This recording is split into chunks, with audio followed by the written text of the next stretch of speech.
السلام علیکم ګرانو مینوالو. امید لرم چې روغ جوړ به وئ او د ژوند په موضوع کې به وئ. عزتمندو نوی ویډیو کې درته هرکلی وایم. عزتمندو ډېره افسوسناکه او دردناکه واقعه مخې ته راغلې چې د پی ټی آی والا کارکنان او هلکانو ډېر زیات ظلم او زیاتی کړی دی چې په تربارګره کې یو جومات باندې ننوتي دي او په جومات کې هغه عالم والا ګیرې ډېر زیات ویښته ویستي او هغو سره یو بل یې وهلي دي. یاره ډېر ظلم او زیاتی کړی. نو دا مکمل معلومات تاسو سره شریکو. زموږ سره اوس ملګرو ویډیو کتونه مخکې که تاسو زموږ په چینل نه وي نو زموږ چینل د سره ضرور سبسکرایب کړئ چې زموږ کومه نوې ویډیو راځي چې هغه تاسو زر تر زره د رسي او د تازه معلومات نه زر تر زره خبرېږي. ملګرو ډېر ظلم او زیاتی شوی دی په تمرګره کې چې د پی ټی آی والا کارکونانو چې کله جلوس ویستو په هغه ټیم کې په یو جومات باندې ننوتي دي چې په هغه کې یو جومات کې مولانا او نور طلبا چې څومره دي په هغو باندې ډېر زیات تشدد کړی دی او مولانا صاحب چې کله ورسره لاس اچولی دی نو دوی دا څومره چې کارکنانو او ځوانانو دوی د مولانا صاحب ګیرې ته لاس اچولی او د ویښتو ته لاس اچولی چې د هغې په وجه باندې مولانا صاحب نه د ګیرې نه ډېر زیات ویښته ویستي دي او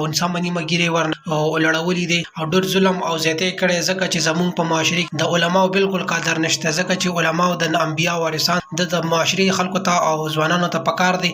سیاست په خپل ځای د موږ ته څوک هم ساغه نه راکوي خو چې د علماو قدر کوو ځکه چې اختلاف موږ په سیاست ذریعې سره وساتو نه چې خپله کې یو بل سره دښمني نه کوو ځکه چې پکار ده که موږ یو بل سره مخالفت کوو نو صرف مخالفت وکړو دا نه چې یو بل سره دښمني نه وکړو او یو بل وهو ځکه چې د علماو قدر او عزت پکار دی. ملګرو زموږ په معاشرې کې دا ډېر غټ ظلم او زیاتی شروع دی چې د علماو سره داسې کارونه کیږي. ملګرو امید ده چې تاسو به زموږ ویډیو ضرور خوښه شوي وي. نورو ویډیوګانو لپاره چینل ضرور سبسکرایب کړئ. وسلام. ډېره مننه. شکر.